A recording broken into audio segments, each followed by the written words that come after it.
Hello, everybody, and welcome to another edition of the Dynasty Tradecast, brought to you by RotoViz Radio and the Fantasy Football Players Championship. Today, I am Nathan Powell, and I am joined by my good friend, Dan Sainio. How are you tonight, Dan? I am terrific. I didn't know 100% if I was going to be here, but I'm here, and all is well in the universe. You know, Dan, compared to Eric, who's been in London and Paris, you're looking like Cal Ripken. You know, I know you've had the occasional missed game or whatever, but it's not happening recently. You've had a nice slow streak going. I am the Iron Man. Glad to see you. We might have to give Eric a little bit of a tardy for tonight. We'll see if he comes in a couple minutes. But in the meantime, while he's we're just gonna start over. There he is. Amazing timing. Jet lagged AF. I was gonna be so impressed if you tagged him in as he came over.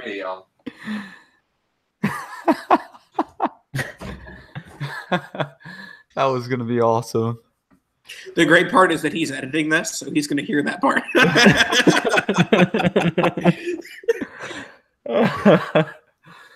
Oh man. Now he's looking for headphones, which is great. They're still in the suitcase.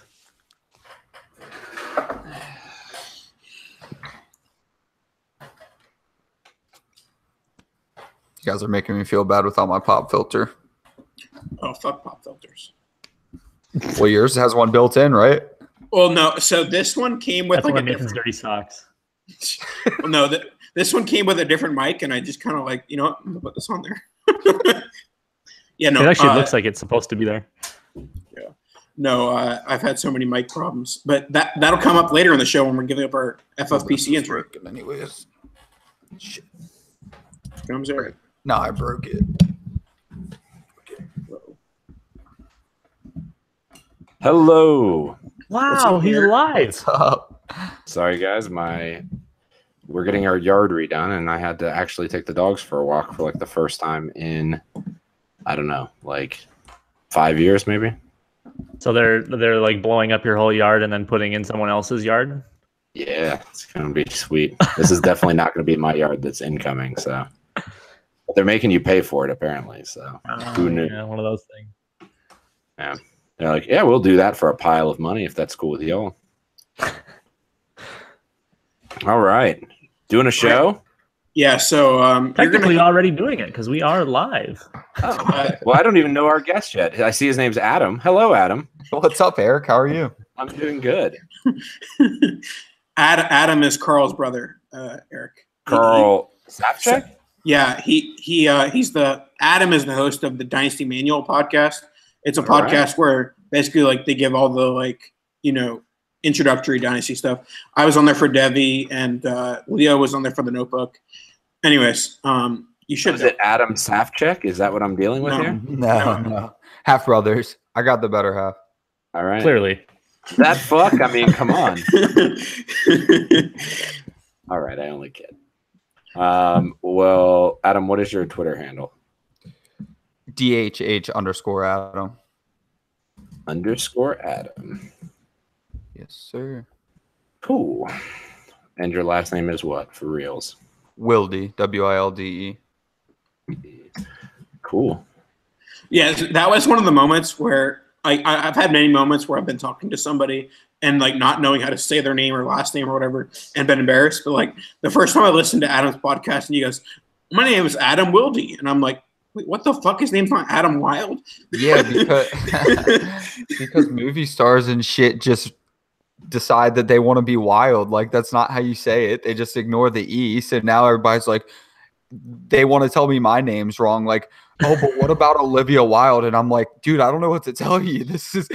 They told me to say it this way when I was born. That's Adam Wilde. Wilde, yep. All right, shit. I'm gonna fuck that up for sure. So just apologies ahead of time. I am the king of messing up last names to the point that it's become a comedy at this point. All right, is the new ad read in, Mr. No. Powell? Get it from the email. Who sent that home? Yeah. FFPC read update. All right, no, that's from May 20th. What the F? Oh, here we go. I think I'm gonna start wearing my hat like this. I don't think anyone's going to appreciate that. Hi, RotoViz fans. Let me You tell like you that about one our rapper friend. dude that wears it like this? Yeah, dude. So, Eric, I'm guessing you didn't listen to my box today about the idea for the giveaway. What giveaway? I don't even know what you're talking. I've been in Italy for like 2 weeks, dude. You're the one who told me we had a fucking giveaway, and I confirmed with Cole. But anyways, What's the giveaway? we're giving. Oh, I was drunk in Italy when he sent that. I remember vaguely now. Yeah. So the idea is we're going to give away an FFPC spot to someone who sends a 5-star rating and review that mentions how good my audio is. Okay, where are we giving that away in the show, honey? At the middle. All right, so we're going to do the RotoViz read in the middle per Combs' new email. Read. Then we're going to do the ad. And then we're going to do giveaway. And that all is the ads, all the giveaways, all that the is a time. $35 best ball entry, I'm assuming? Yeah. Terrific. All right, very good. And why, Nathan, your formatting makes me want to stab a puppy. Why is it all underlined and bold? That was Dan. That was not me. 3/4 of it was there, and I just followed suit. It was because the date was bolded and underlined, and he just hit enter and started adding all the names. You're just lucky I don't have epilepsy because I would have most certainly said it's season. That was. You just should have italicized it and done the strike through too, and you could have called it a day. Then just have one name on each line, have just perfectly formatted. Fine. All right, let's do this. Adam Wilde. That's it. Anything else you want to do? The Dynasty Owners Manual podcast. Anything else you would like to pitch on the show? No, that's good.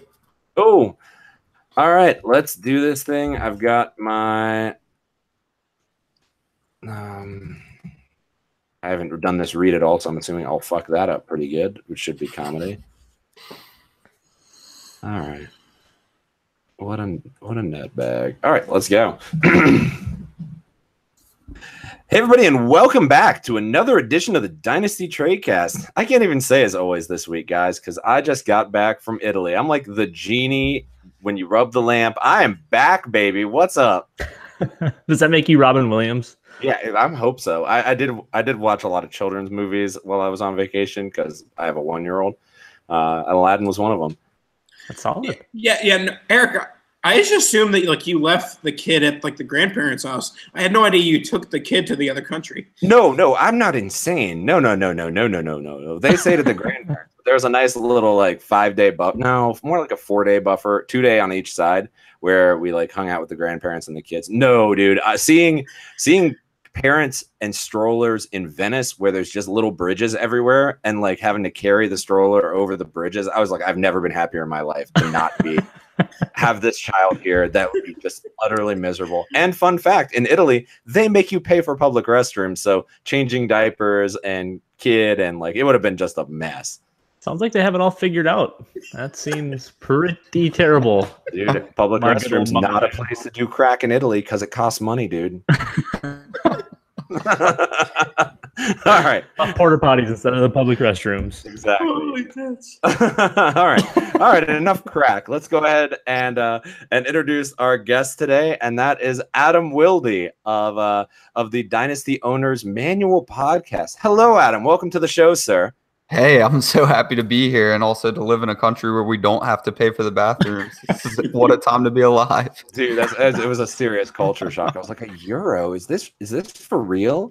Then like thumbed through my Rick Steves book. I was like, this is for real. Horrible. You can follow Adam on Twitter at DHH_Adam. Just a heads up, we are going to continue what you guys have already talked about this week. Did you guys create a name? I'm not going to lie. I did not listen to the show. It's still Target 1, Fade 1. Target 1, Fade 1. Excellent. Let's go ahead and get into it. Although, do I do the RotoViz one now? Yes, you do that one, yeah. So what do I do in the middle? We do the FFPC ad followed by the FFPC giveaway. No, Holmes said he. Okay, I'm just gonna roll with it. His email today literally said the opposite, but Oh, then I didn't read that shit. oh, whatever. We'll just claim ignorance. Leave all this in.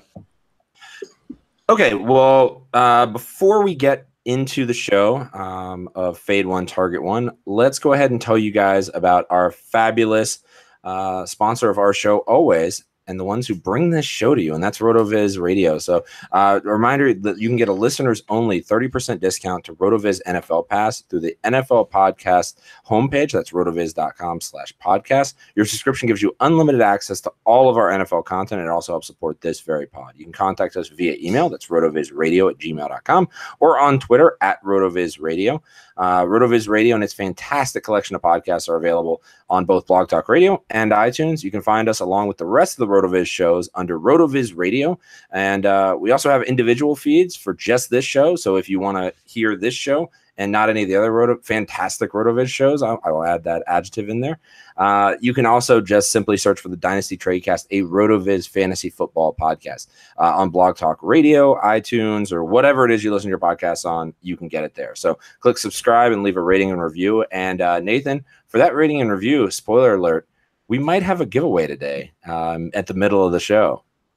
Yes, but you have to suffer through the next 20 minutes of NFC team breakdowns. Okay, well, that's not the way I would pitch our show to people, suffering through another 20 minutes. But, all right, we'll roll with it. Enjoy suffering through the next 20 minutes. And on that note, Nathan, I'll kick to you. All right, let's get it kicking with the NFC West. Our NFC West team this week is going to be the Seattle Seahawks. So we're continuing our Target 1, Fade 1 series. And for tonight, let's start with our guest. Adam, let's get a little crazy. Which Seattle Seahawk are you fading? Oh, if I had to fade one, I guess it would have to be Rashad Penny at the 103 if he's being drafted that high. Actually, I've seen some people get him up there to the 102. So I think he's a great player, and I was really excited to move him up the board before he got drafted to Seattle. He's going to get the volume for sure, but I just don't know if the team around him is quite up to par. So I love Doug Baldwin for much of the reasons that I'm not going to love Rashad Penny. There's going to be a lot of passing this year. That defense got significantly worse, so you're going to be looking at playing from behind a little bit. Tons of volume for Russ, tons of volume for Baldwin. I don't know if that bodes well for Rashad Penny. The line did improve last year with the acquisition of Dwayne Brown, but just to average, just to the mean. So I'm not too excited about Rashad Penny getting thrown into the fire, and I kind of wish he had a little bit more support depending on how you feel about Chris Carson. Go ahead, Eric. All right. I mean, I kind of agree with you. I think that and for that reason, actually, the fact that I agree with you means I don't have any Penny shares anywhere just because he's been getting drafted well above where I want him. Just for maybe a change up, because I do think Penny's kind of a fade at his valuation, but he's not that crazy far off. I mean, the talent's there. I mean, if he starts falling to the 105, then suddenly he becomes a buy in that situation. Agree. Let's go ahead and I'll just say, and somebody who's pretty much free right now, so I'm just going to go ahead and make him my fade because that guarantees he'll break out this year, and that's Tyler Lockett. Somebody who, if he's on your team, trying to unload him for whatever you can get for him, which isn't going to be a lot, maybe a second-round pick, but that's a player that I think I'm going to go ahead and give up on, which, for the record, means he's going to explode this year. Great. Assuming he lives through the season. Yes. Yeah, I think Lockett, like he was an easy fade 2 years ago when his ADP spiked to like the 5th round of dynasty startups. But yeah. At this point, he's pretty much free, so it's hard to really fade a free guy. What do you think his valuation is right now? Actually, I mean, is it still in the 2nd round? Yeah, it's gotta be a second. I think that any owner would be happy to get an early 3rd for him. Really? I mean, that's probably not where I would. Then he wouldn't be a sell for me, I guess, if it's only in the 3rd. But if I'm talking 2nd-round picks, I think I'm okay passing on him. But for me, and I always talk about this, where it's more so not necessarily the player involved, but more so the guys that are going around them and their value. Doug Baldwin, he's just not the type of asset that I invest in. I invest in more so the guys that are getting drafted towards the top of the NFL draft and just guys that, are higher pedigree than what Baldwin is. Yes, he's a very successful football player, but I think that I'd rather, reach a little higher for Amari Cooper, or maybe reach a little lower and get like a DJ Moore plus a piece for Doug Baldwin. So my fade in this offense is Doug Baldwin. Dan, what is your fade in the Seattle offense? I'm actually basically on board with everything except for Russ, honestly. I'm not a Doug Baldwin guy myself. He's a fantastic best ball asset, but he's so inconsistent, even though the volume's going to be there. I don't think there's any question that the volume's going to be there. It's just it seems spotty at best. And then going to Rashad Penny, I also moved him way up my boards. He's a liability in the passing game, especially from a pass blocking standpoint. You say way up your board or way down your board? Way up. I had him significantly lower. His draft pedigree definitely propped him up. You get one team that loves him, and he's going to be fed a ton of touches, so the volume, again, will be there. But like Adam alluded to, that offensive line is still middle of the road at best, and they are going to be throwing the ball an absolute ton. So, and Penny's just – I can't imagine they're going to put Russ at risk with Penny back there trying to pass block. Wait. Between the four of us, how many Rashad Penny shares do we have 0 in the group? I currently have 0. I've got 3, actually. All right. The hater himself has 3. I mean, but I'm trying to actively move them all for Geis. I think I have 0 too, but I'd like to acquire 1 or 2 before season starts. Okay, that's funny. Okay, so we have less than 1 share per person on this podcast, is what you're telling me. Yeah. It makes too much sense for the fade, honestly, because again, like Adam said, his price is getting up into that 102, 103 range, and that's fine, especially when you get a lot of the dynasty guys that consider the draft pedigree to be one of the most important things, which it definitely is. But at the same time, and I don't want to call him a one-dimensional back, because I'm sure he'll get better at definitely pass catching. I don't know that he'll get any better at pass blocking, because he literally is the worst pass blocking running back I've ever watched before in my life. And I'm not even exaggerating. He's horrible at it.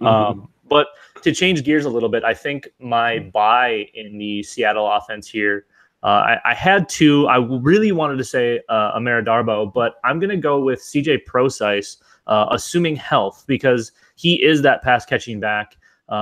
Again, not necessarily the greatest pass blocker, but I mean, he's par.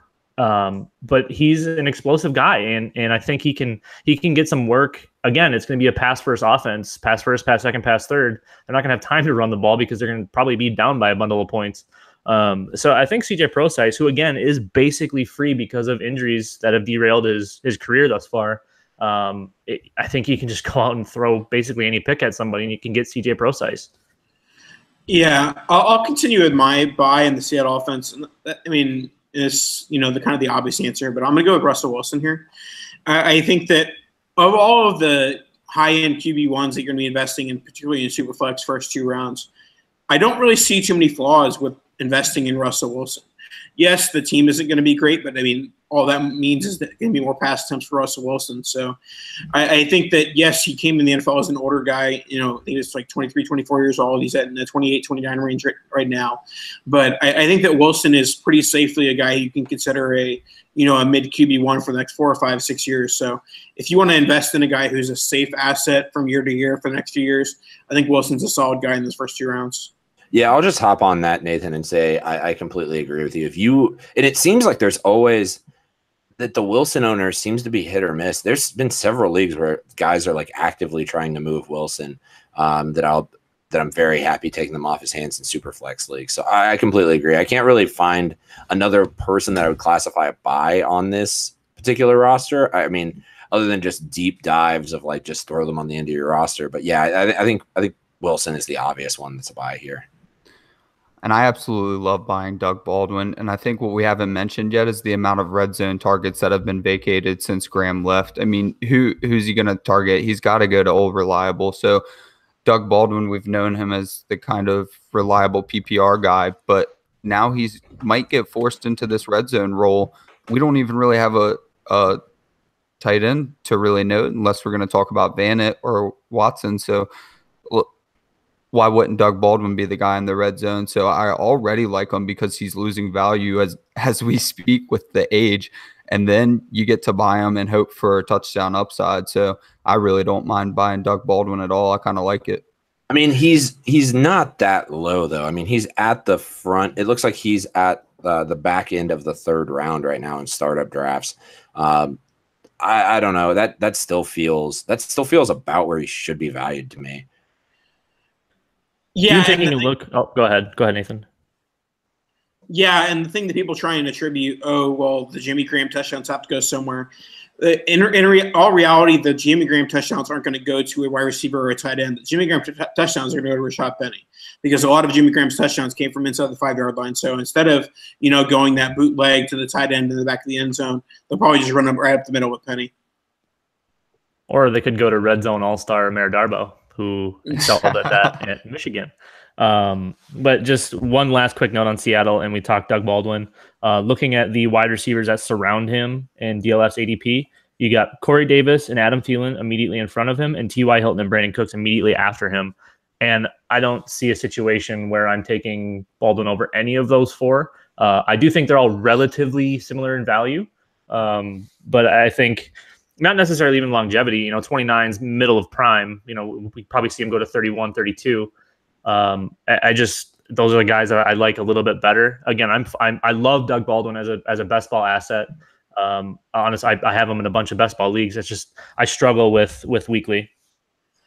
All right, let's move on to our next offense, and it's going to be the Green Bay Packers of the NFC North. All right, I'll start us off here, and I kind of alluded to this. I think it was last week when we talk about high-powered offenses, and when you're looking at their running backs, especially ones that have a cloudy situation. For me, I'm all about right. Let's just target the cheapest one or the cheapest one that has an actual route to touches. And the Green Bay Packers are an example of this because I think that even with he's suspended, right, Aaron Jones? Even with the Aaron Jones suspension, I think Jamal Williams is still listed. I was about to say, what? Jonathan Williams with the Saints, but Jamal Williams, he's still listed as the guy who's maybe the second most likely to lead the team in points and fantasy points at that running back position. So for me, my target is Jonathan Williams. I can't remember. Tell Nathan all of your Jonathan Williams New Orleans Saints shares. All right, well, let me you hear that, listeners? Go get Jonathan Williams. You're going to love him. So basically, my point here is that I'm willing to invest in Williams at the running position with Green Bay because on the off chance that he does end up being, their number one back, that he ends up being a great value. But for the most part, it's kind of a fade situation, but just kind of take the cheapest one there. I'll take a player with damn near the same value right now. And that, as far as somebody who I'm buying, is actually going to be somebody who had a down year last year, and that's Randall Cobb. With the removal of Jordy Nelson, I'm interested to see if, as we mentioned, Old Faithful previously, he's proven that he can be Old Faithful for Rodgers. So I realize Adams is now the guy there, but that's a player who intrigues me, and there's almost no downside at his current valuation. I think he's going in like the 10th round of startup drafts with the likes of like Josh Doxson, top 100. like Josh Doxson, Chris Godwin, Emmanuel Sanders. I mean, you look at these names around him. I mean, like Kenny Galladay is going ahead of him. Like there's just a lot of question marks in all around him, and like I'm happy to take somebody who has proven it in the past. All on board with the Cobb take. That was going to be my buy as well. Nathan actually really liked the Jamal Williams pick as well. Loved him coming out. Thought he did really well last year. A little bit more of a plotter, but it seems like Rodgers kind of trusts him, especially as a guy to protect him. We did see Aaron Jones improve in that aspect significantly though, because he was also a pretty big liability coming out. So I think that backfield is going to be kind of a toss up. I think they may just go hot hand, and that could be hurtful unless you're playing best ball, which we aren't. My firm buy here is Aaron Rodgers because it's Aaron Rodgers. What is a firm buy? Is that like you're? He's clear above the others. I like a lot of the pieces in this offense, though. I have shares of all the running backs. I have shares of most of the wide receivers. The only player that I will absolutely not own is the tight end who shall remain nameless. All right, Adam, that's Jimmy Graham for the listeners. Now, just for comedic understanding, Adam, is Jimmy Graham your buy? I would love to buy Jimmy Graham, and I have, but I'm actually going to piggyback off you in the opposite direction, and I would love to take Aaron Jones. Aaron Jones has actually got great praise from Aaron Rodgers, and initially with the 2-game suspension, I'm kind of bummed because I'm thinking, like Dan said, they're probably going to ride the hot hand, and if Jamal Williams gets 2 weeks ahead on Aaron Jones, that's a little scary because that means he gets the jump start. But to me, it almost seems like that's 2 weeks for Jamal Williams to prove why Aaron Jones should be the lead back. So if you're going to look at the glass half full, I think Aaron Jones is the much more talented back. I think he's better in third down situations. Pair him with Tymo just in case. But I love getting Aaron Jones at his current price. And if you can hit on the Aaron Rodgers running back that he rolls with, man, that's big things. That's big time. Yeah, I mean, and that was proven last year. It was like no matter who it was last year, it's just like enjoy your 20-point game. Absolutely. Yeah, but that's kind of the point in Aaron Jones that like he's not really the great talent. And right now you're paying for the fact that he is Aaron Jones. I mean, he is Aaron Rodgers' running back. So certainly it could end up working out, but you are paying the premium for the fact that he is Aaron Rodgers' quarterback. And I'm not sure that is the case with Williams or even Tymo if you're talking about going really deep. Adam, lead us off. Who is your fade in the Packers offense? It almost sounds bad to say, but I think I might want to fade Devonta Adams at his price right now, just because you will get so much for him. Not too worried about the Jimmy Graham red zone targets that he's going to take from Devonta Adams, because Rodgers might throw 50 touchdowns, and then you're talking about maybe 15 for each. But it is a factor. I'm just looking at their guys around Devonta Adams. If you could maybe flip them for somebody in that area, you can still get Julio Jones plus something for Devonta Adams right now. I might rather Julio Jones by himself than Devonta Adams. So basically they're paying the age premium. I'll take that. I mean, I love Devonta Adams and think he's going to do great things, but I think the hype might just be right for you to get paid before the season starts. Yeah, fun fact, actually, Adams is older than Jamal. No, I'm just kidding. He's not.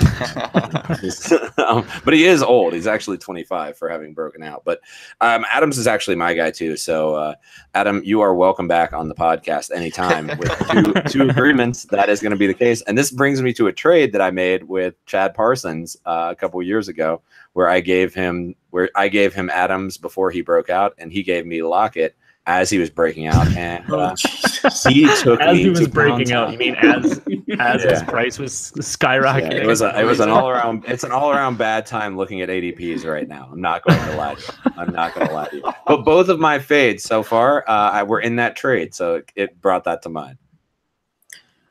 All right, Dan, who you got?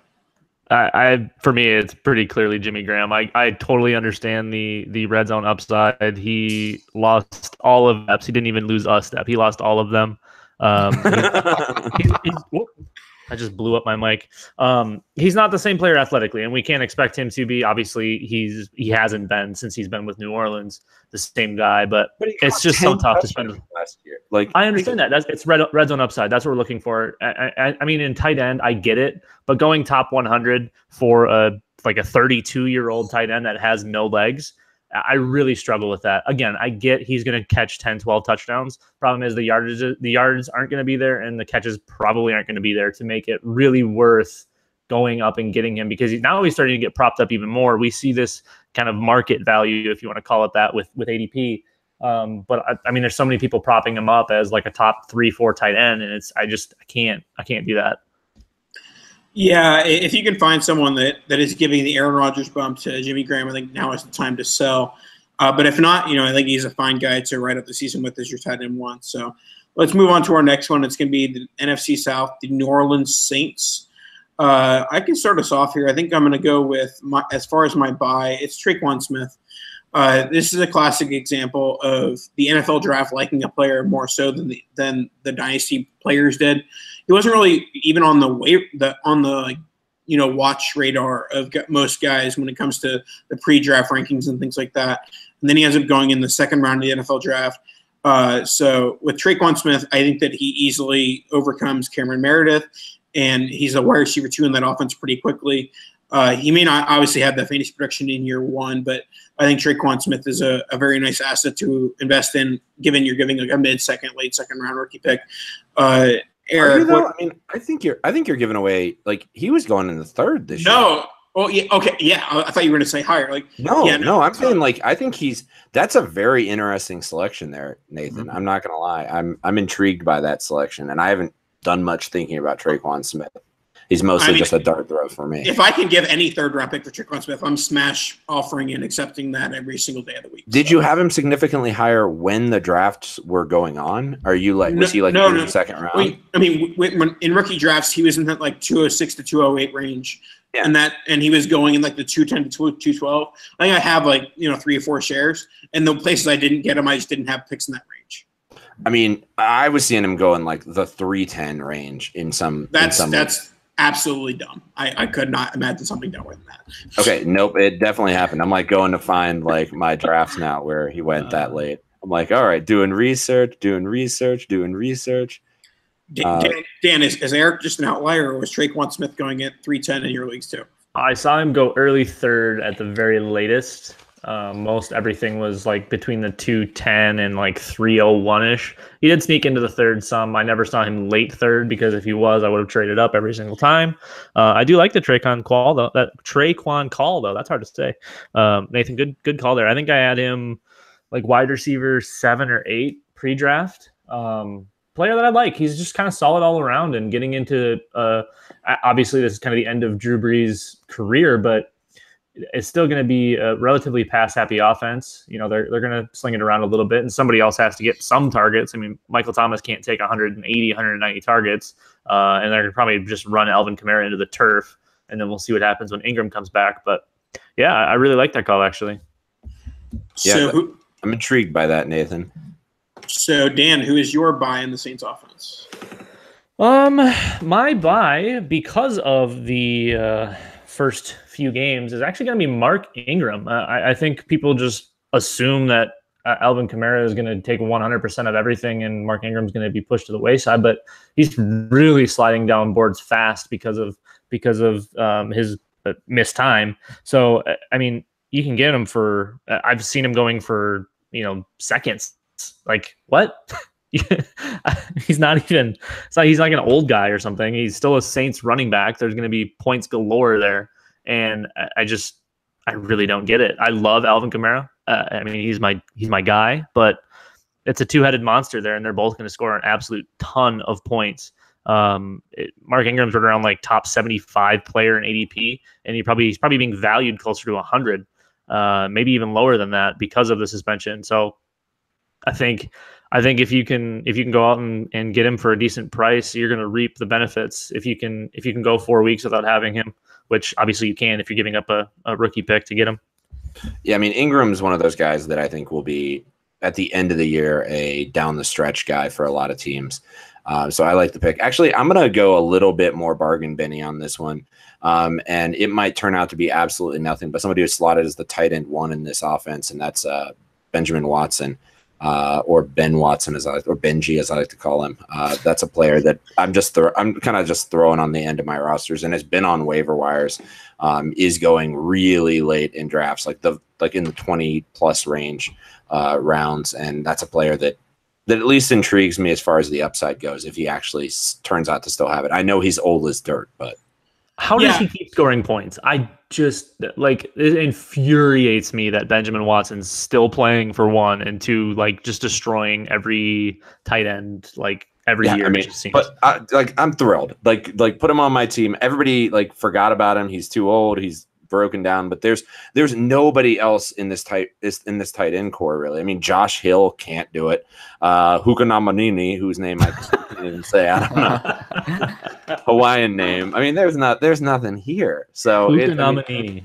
I mean, they're either not throwing to the tight end at all, which Breeze has shown over the years that he doesn't really love, or they're throwing to Watson. Yeah, Benjamin Watson's a perfect example of a guy who, if you want a tight end who's not going to kill you in the starting game, who's going to be pretty much free, he's the guy to go with. So, Adam, other than Benjamin Watson, who are you going with that's going to get in your lineup this year? People that know me are going to lose their minds because I didn't say Alvin Kamara, but that one's just way too easy. I'm going with Drew Brees here. I mean, it's almost gotten to the point to me that he's a secondary target in trades, not talking throw in, but could you add Drew Brees and I'll add something on my side kind of guy? I mean, he's going to be your QB2 in Superflex in a lot of leagues, and he does it week in and week out. And without Mark Ingram, I think that there's going to be more throwing volume to be had, whether it be more targets for Alvin Kamara, which seems a little absurd. He got plenty, but or I love Cameron Meredith in the passing game as well. If Traquan Smith steps up, then you've got more targets there. It's not just going to be the Michael Thomas show this year, I don't think.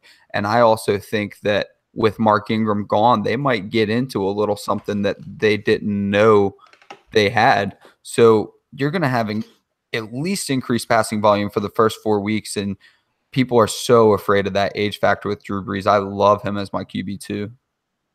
Adam, I still like you were targeting old guys. This is great. All right, Eric, start us off with your fade of the Saints offense. I'm just gonna go another just pure value situation, and I think I'm gonna fade Thomas, a player that you can sell for a pile of money right now. And he's a guy that I don't own anywhere, so I think it's true to who I am that him in the first round of startups, like that's awesome. Like I think he's probably close to appropriately valued, but at that price tag, it's very difficult for him to gain any more value than he currently has. Yeah, and I'll continue with my fade. And I said last week that pretty much any team that has a running back that's going early in the startup is going to be my fade, and that's going to continue with the New Orleans Saints. Alvin Kamara is my easy fade here. He's still going to split time with Mark Ingram. People have been predicting that Mark Ingram's not going to be a Saint for like the last 6 years, and he's still a New Orleans Saint. So I think that for the near future, Kamara and Ingram are going to contend for carry, contend for touchdowns. So I think that Kamara is a fade if it's late first, early second type price tag. Adam, I know you said you'd be targeting Kamara. Who would be your fade in the Saints offense? Yeah, I would fade Mark Ingram, which is kind of scary because now I'm getting away from age, huh? But I tried to pull up a trade. It doesn't seem as though his value is actually decreasing in terms of trades for me. I want to say I really had about 7 shares across my dynasty leagues, and I think I got rid of 3, and 2 of the trades involved Geis. Now, it could have been anything else, so that's not too much to reference. I wish I could have got the rest of the trade up, but if he's going to be still valued around something where I could add maybe a reasonable starter in Ingram and get one of these rookies that we've talked about, even maybe Penny, I don't see why I wouldn't move out from that. Now, I'm not saying that he's not a great player just because he got suspended for 4 games, but I'm always afraid of free agency for running backs. And I think people have seen Jerick McKinnon go to the 49ers, and they really think that free agency is something to look forward to with running backs. You also see that with Tevin Coleman. I completely disagree, and we haven't even seen it work out for Jerick McKinnon yet, so I don't see how people are using that for reference. But if Mark Ingram's going to be a free agent next year, which I think he will because they'll bring in someone way cheaper to be the other guy with Alvin Kamara, then I don't know that I want to be a part of Mark Ingram being 29 going into free agency. Well, we can do a quick little dynasty trade post, dynasty trade tender. We're not going to do tender, but a little quick trade post here. And the Josh Gordon news came out this morning. And then in one of my leagues, there was a trade of Mark Ingram and Marquise Goodwin for Josh Gordon in a league. So just around the horn here, let's see what are our thoughts on that trade. Eric, would you rather have Mark Ingram and Goodwin or Josh Gordon off his freshly heading to rehab before training camp? Yeah, I mean, I've been pretty steadfast here. I the shiny toy that is Josh Gordon. I'll take the pieces that have a lot that at least are known entities, and especially with the breaking news, I'll just pass on Gordon altogether. The dude's clearly getting his life together, but that doesn't meld with being a fantasy superstar. Dan? I might just take Marquise Goodwin there. Yeah, I was actually thinking that same thing. I was like, really, one of those pieces might be enough for me. I mean, as cool as it'll be if he does it, it's just like we've been dragging our feet for 5 years now. I mean, come on. And everybody's expecting he's going to be the same guy when he hits the football field. Are you insane? Like, he's coming back and he's going to be that same dude who was like 23 and just blew it up. Like, get out of here. And Adam, any disagreeing opinion there? Absolutely. Give me Josh Gordon. I mean, I just told you why I would sell Mark Ingram, and then I don't know that Goodwin's really proven much more than Hey, in the Olympics he has. Yeah, he's really fast in the Olympics, and I really loved his story, and I loved watching him play last year, but I don't think that I don't think that the 49ers went into their season thinking that they were going to target Marquise Goodwin. I wish I remembered the number off the top of my head, but a lot of times, and he got a lot of work. That was not in the cards. If Pierre Garçon was healthy, things would have been a lot different. They were playing from behind. I'm not really in on Marquise Goodwin. All right, let's wrap up our NFC teams. Oh, by the way, with that trade, give me Ingram easily. Yes. Adam, you're off the show, guys. You're off the show. Let's continue. Let's do our last of the NFC teams, and it's going to be the Dallas Cowboys. And why just did you say it like that, that was really like slow. That was like slow and sexy.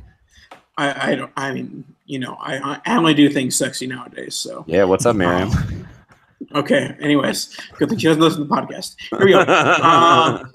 I'll just get it out of the way here. I already said I'm going to fade every single early round running back. So my fade here is Ezekiel Elliott. You got the off-field problems. You got the fact that he's a running back, and you got all the wide receivers that are good in front of him. So, Adam, do you disagree? Are you fading Zeke? Buying Zeke? What do you think?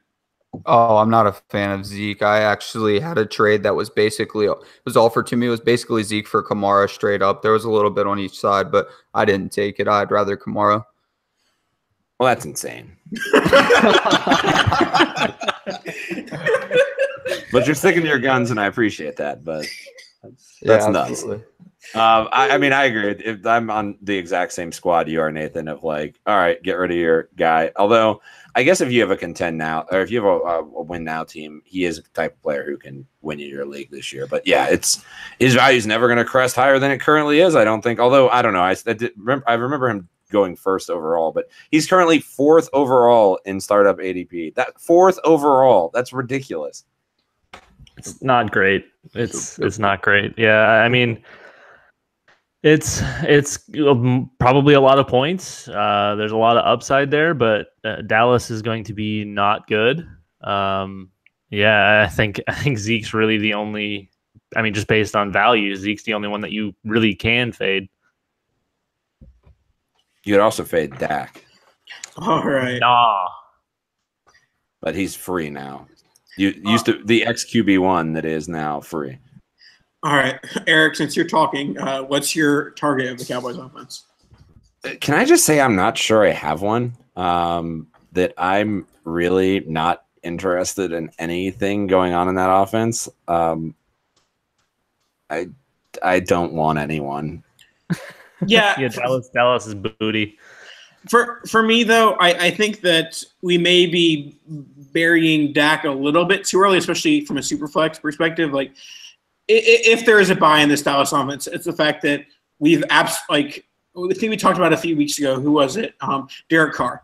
We talked about how everyone thinks Derek Carr is the worst quarterback in the NFL, and that he's not worth anything in superflex. And then Eric was like, "Well, then he's a buy because he's going to be an NFL starting quarterback."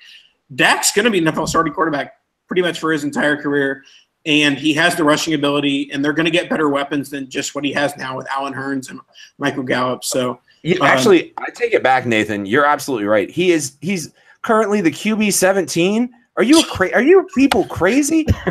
What is the matter with you? It's pretty wild. That is Lamar Jackson is above him. He's behind Lamar Jackson, QB 14 in ADP. What in the hell is going on? I thought he was still QB 8. No, we lost our minds about that last very week. Clearly a buy. Offers are going out right now.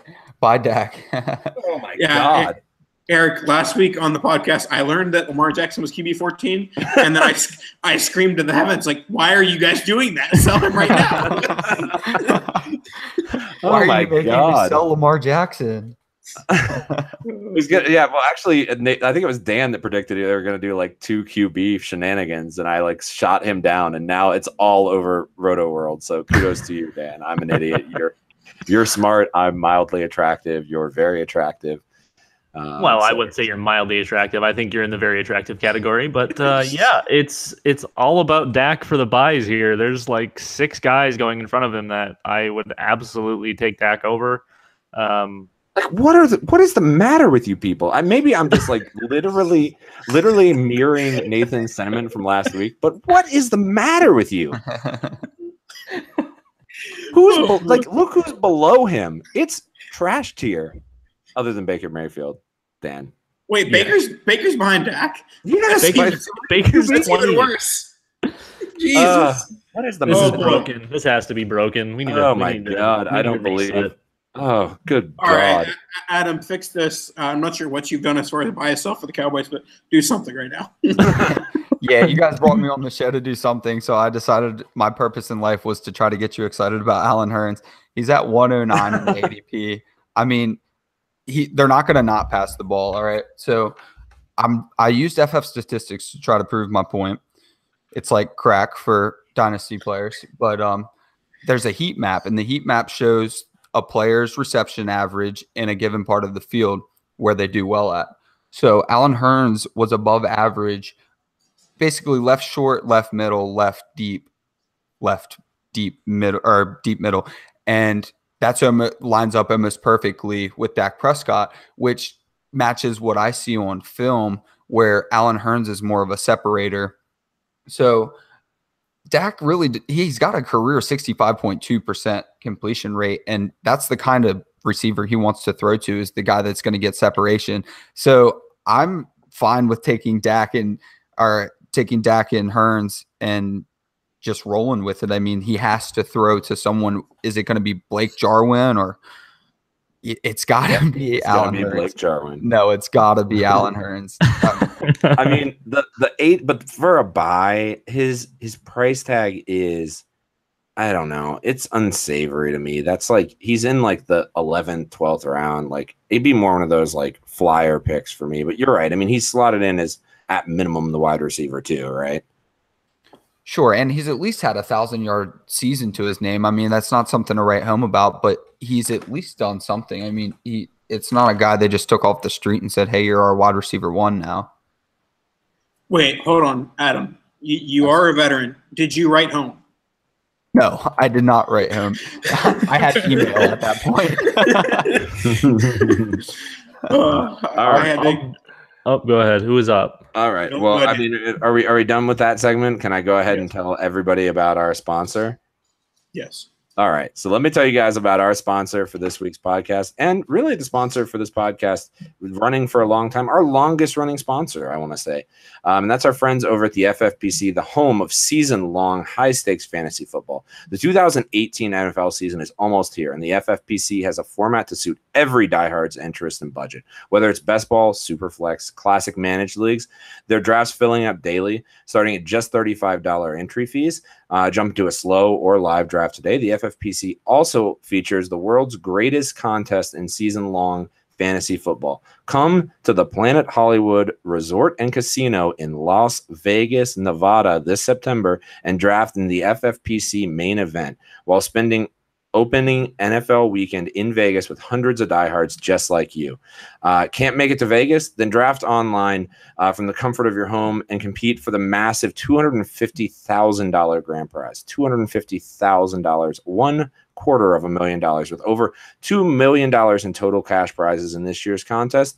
Don't miss the FFPC experience. RotoViz listeners, go to myffpc.com and register now. That's myffpc.com, the home of season-long high-stakes fantasy football. And also, fun fact, we have a giveaway as teased earlier, and we are going to be giving away a $35 best ball entry to the FFPC. We've done it on the show before. We're doing it again on the show. And so, Nathan, do you want to tell the listeners how they can win this prize? Well, boys and girls, the haters and losers, of which there are many. There was a time earlier this offseason when Nathan Powell had some audio issues. Yeah, damn near torpedoed the podcast. We almost had to cancel the pod with the fact that I couldn't log into my Google Hangouts. I had to do it on the phone, yada, yada, yada. Anyways, during these difficult times, there were people who were mean enough to leave 1-star and 3-star reviews saying Nathan's audio is not good.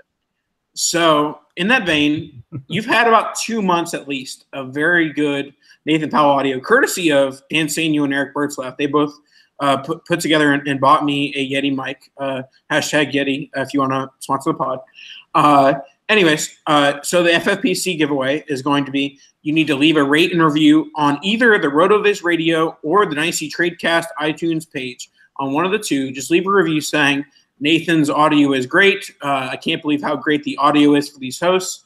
Something along the lines of how great our audio is. Just leave a review and then take a screenshot and then send it to us at NPowellFF, at FFDynastyDan, and at Dynasty Trades. I'm guessing I'm going to be the one who ends up looking at it. So basically, leave a review and at me, and I will check it out, and we'll put you into a drawing.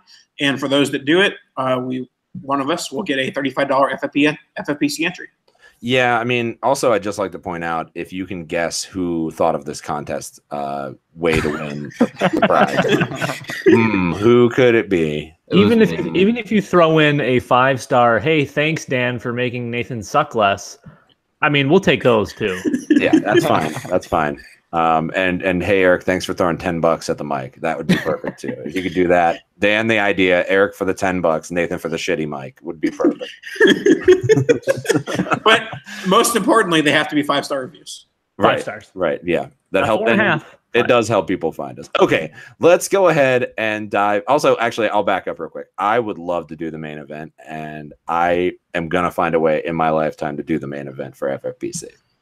Your boy is going to be drafting tomorrow night, for those listening, probably tonight, in the Pros vs. Joes, and that's got a main event spot in it. So I could be in Vegas this time next year. So, dude, if you're going to Vegas, bring your boy. I won't help you with the draft, I promise. I'll just sit there quietly and drink. All right, let's get into the rest of the show here. We didn't bring Adam on for him to listen to us just banter on and on like school children about the FFPC. So let's go ahead and move into our next team, and that is the New York Langeles Jets. What was that? New York I don't know. I got bored with how simple the name was, so I threw in something else. Well, I believe that was Langeles. Oh my god. Okay, I'll go ahead and kick to Dan since he seems to be laughing the least. Who is going to be your buy in this offense, Dan? All right, let me prepare for this. It's Darnold, right? No, I just got to clear my voice a little bit. No.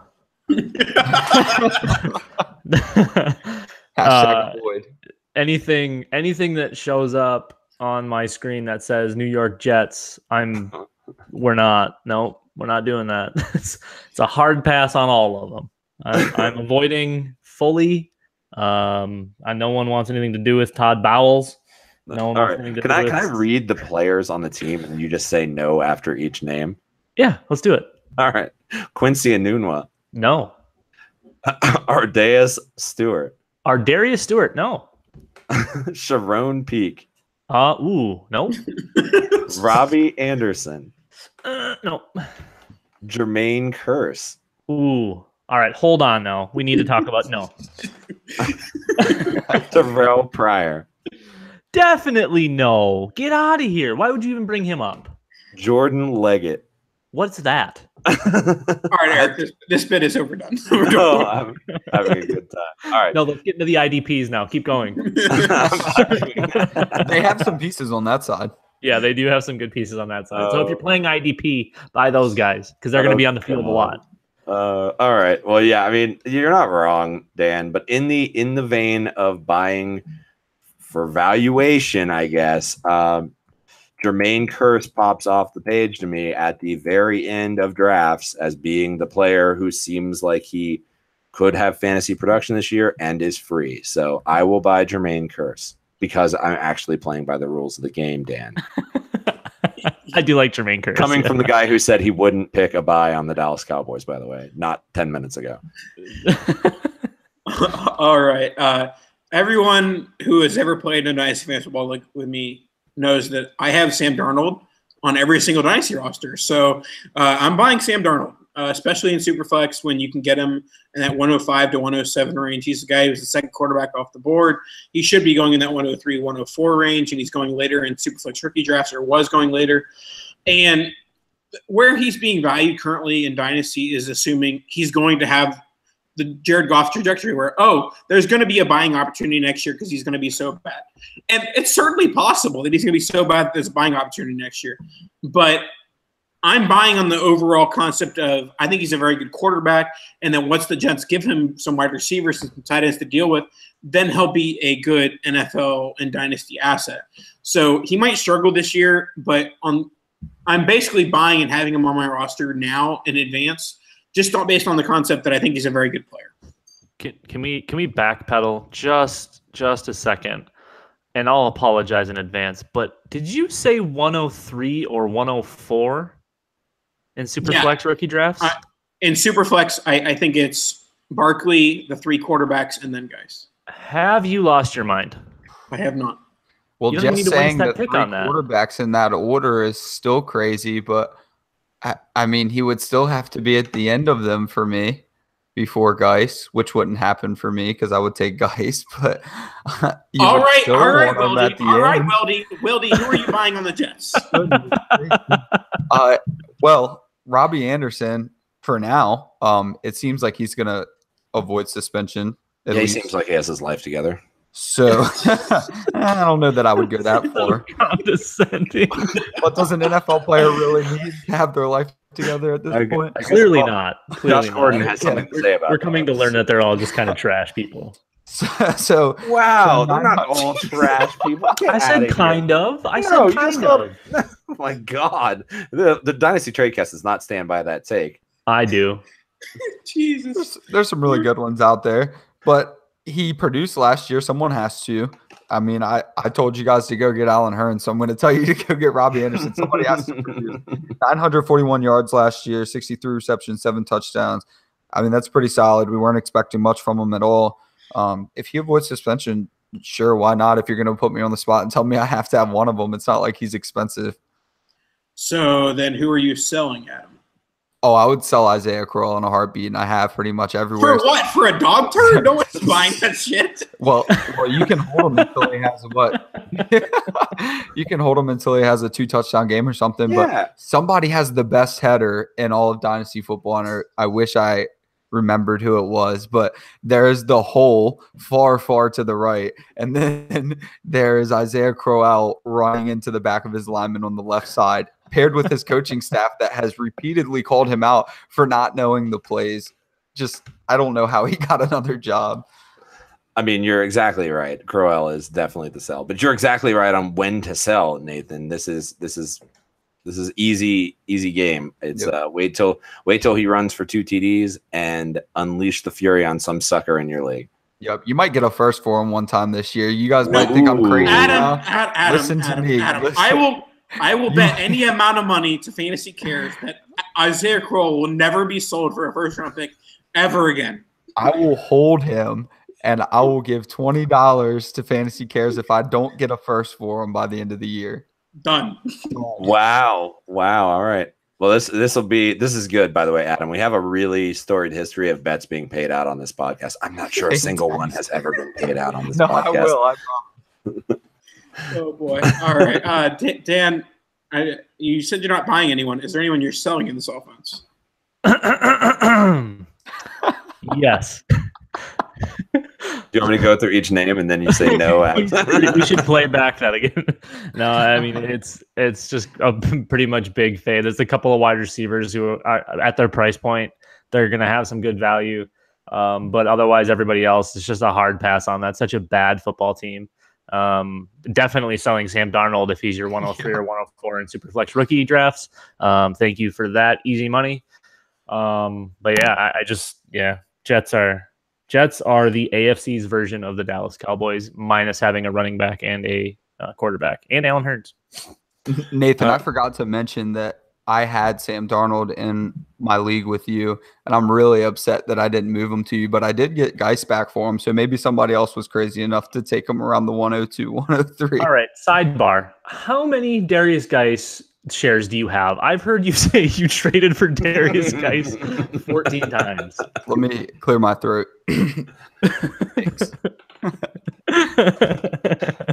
Oh my god! I This believe show, that's 100% ownership. So that's impressive. Only 6 of 15. I'm trying to get them in every league, but the ones that I don't have them yet are the owners are jerks.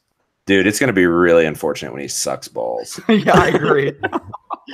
All right.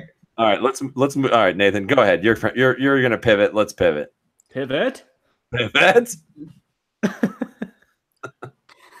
All right, let's move on to the team that did their own moving on from San Diego to Los Angeles, the Los Angeles Chargers. This is a team that's got lots of weapons here. So I'm going to start with my buy, and it's going to be Mr. Mike Williams, or as Dan would call him, Mr. Broken Back, Mr.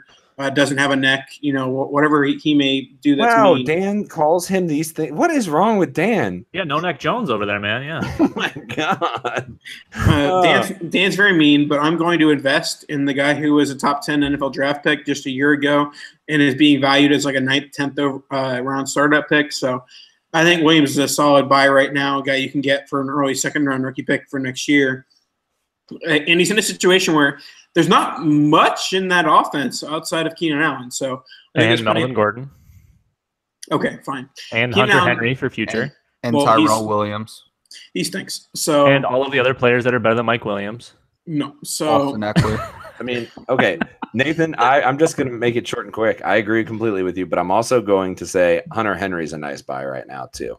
He's a guy that 2-3 weeks into the season, people are going to be forgetting about. And then just don't wait till like week 6 when people start to suck and then they already have him on their team. No. And then he becomes Eric, that's where you're making the mistake. You said right now, and I know you pivoted by saying later on, but Hunter Henry, even after the injury, is still being drafted as a top 10 dynasty tight end, which is the dumbest thing I've ever seen in my entire life. Right now he is, yes. But once the season starts, people are going to get that. He wasn't even a top 10 dynasty tight end before he got hurt, and now he's out for a year. He's not good, people. Stop drafting Hunter Henry. I love when Nathan gets all awkward and yelly. It's my favorite thing. Yeah. So no, Nathan, my statement is it's people get goggles on week 2, week 3 where they're trying to win their damn leagues and they're not going to, and they are selling off their pieces. That's the time to buy Hunter Henry. Deal. All right, Dan, what's your buy, sell, whatever you want to start with here? My buy is definitely Phillip Rivers because, again, just every year seems like he's absolutely undervalued, similar to Matthew Stafford, and continues to put up points. It doesn't really make sense. There's a lot of talent in that offense now. Let's assume Mike Williams turns into something. You've now got a 3-headed monster in wide receiver. Once Hunter Henry's healthy in 2019. We'll assume that. And if Melvin Gordon stays on his current trajectory, that offense is potent and someone's got to feed them the ball. And I mean, if they move everything around, yes, Phillip Rivers is getting up there. Maybe he retires, but I don't think he does. I think he keeps playing.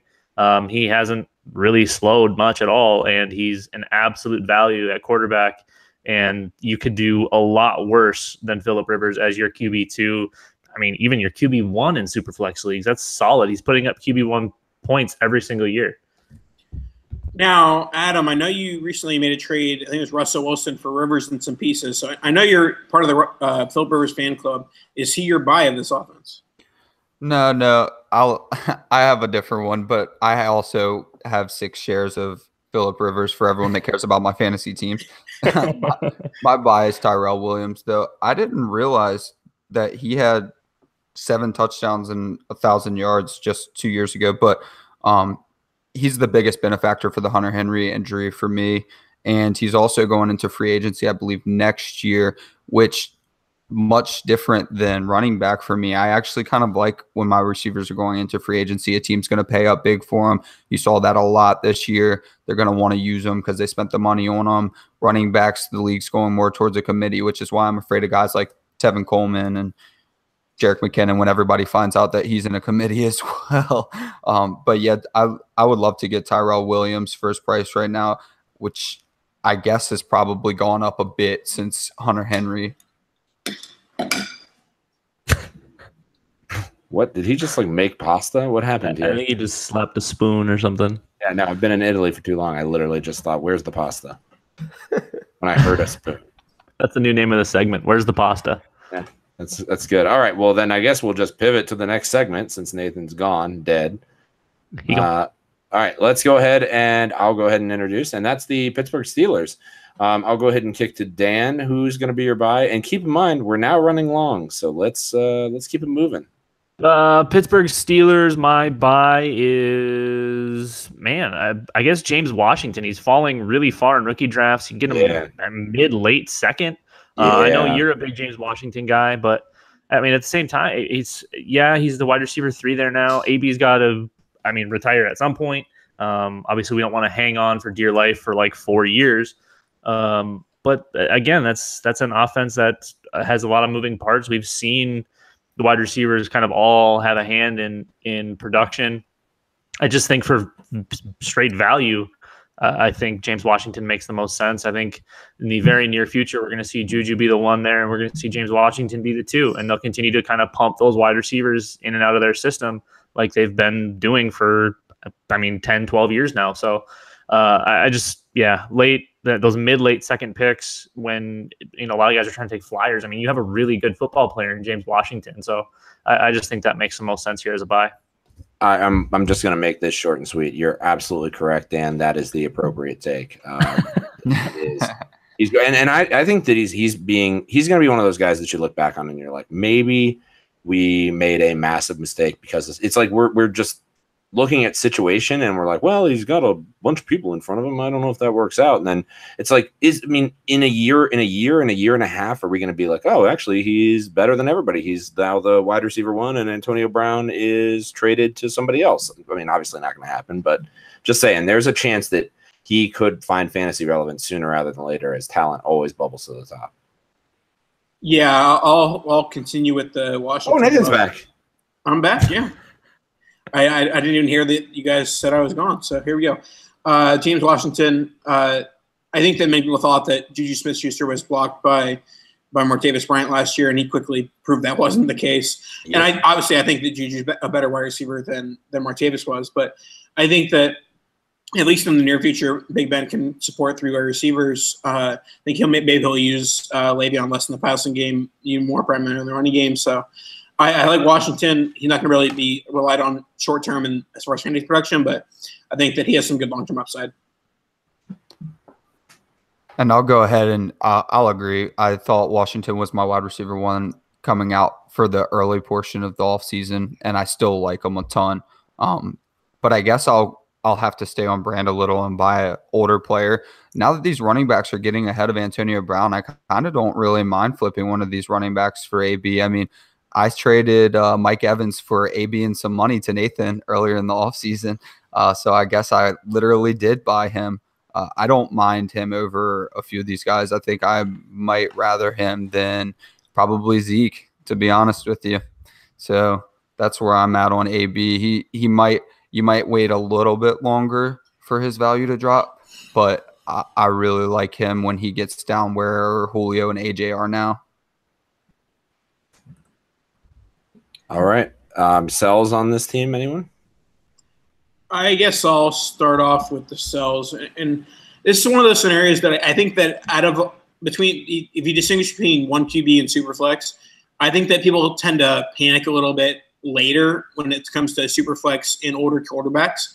So that if you can flip Ben Roethlisberger for like a Mitchell Trubisky, or Ben Roethlisberger plus a piece for Pat Mahomes, that's moves that I'm trying to make just to try and get younger and get more startable years in the future. So I think that in 1 quarterback leagues, everyone's just like, oh, Big Ben has 1 year left. He's done. He's not really worth anything.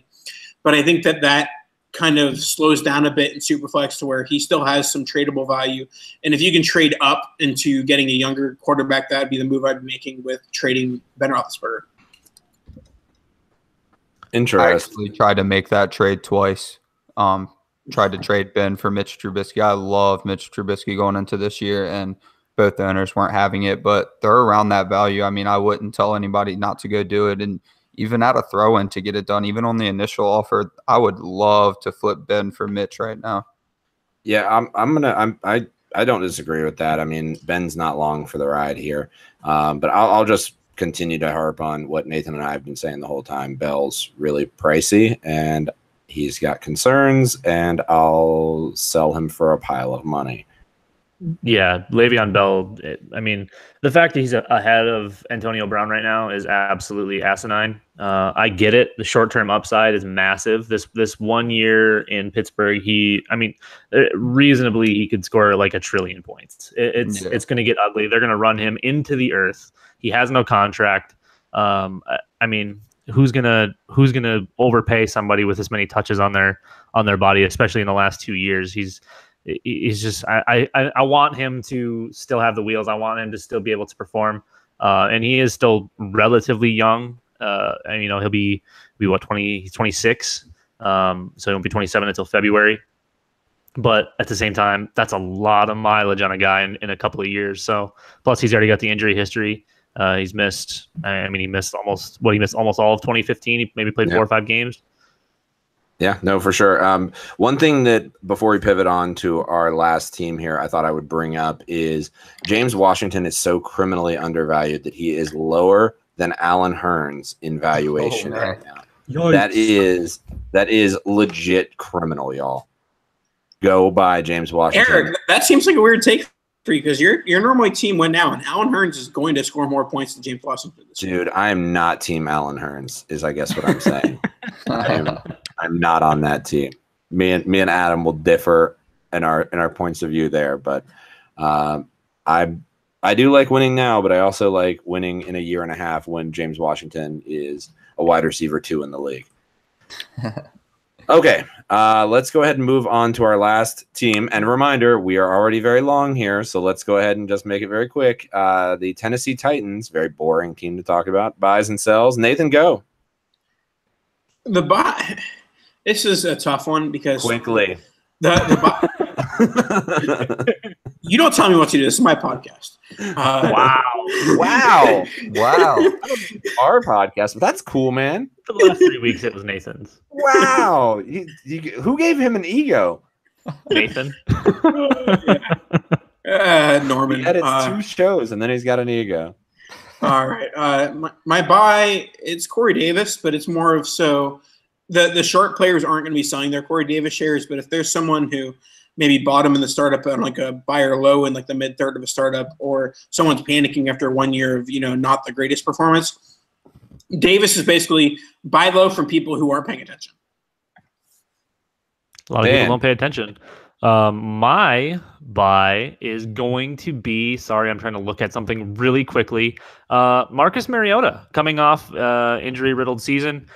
We saw the upside his first couple of years, and I mean, we could see a Russell Wilson-like resurgence off injury. That team isn't all that great quite yet. They're getting better, but I still see a lot of passing happening in Tennessee. So Marcus Mariota in Superflex, he's going as low-end QB1 at 24 years old and a franchise quarterback. He should definitely be up higher.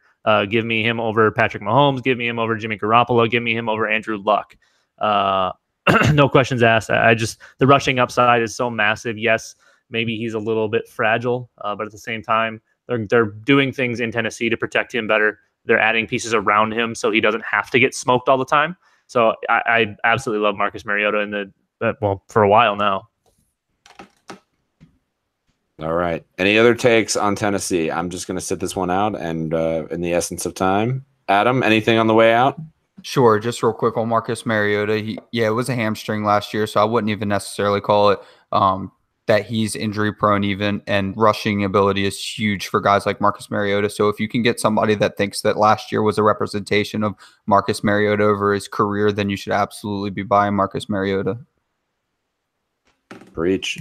All right. Last year was super fluky. Sorry, I know we're running long, but yeah, that wasn't him. He played hurt all year. It just 13 touchdowns, 15 interceptions after he went 19-10 and 26-9 his first 2 years. It's not the same guy. All right. Well, we have reached the end of this show. I do want to remind all the listeners, since this show went pretty long, that you can get a listeners only 30% discount to RotoViz NFL Pass through the NFL Podcast homepage on rotoviz.com/podcast. RotoViz makes this podcast possible. So your subscription gives you unlimited access and helps support this particular pod. So go do it.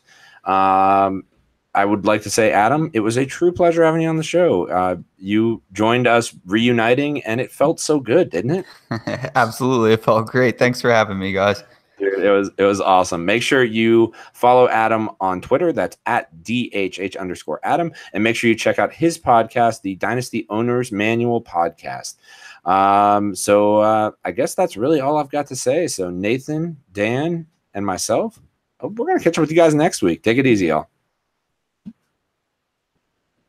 Peace out.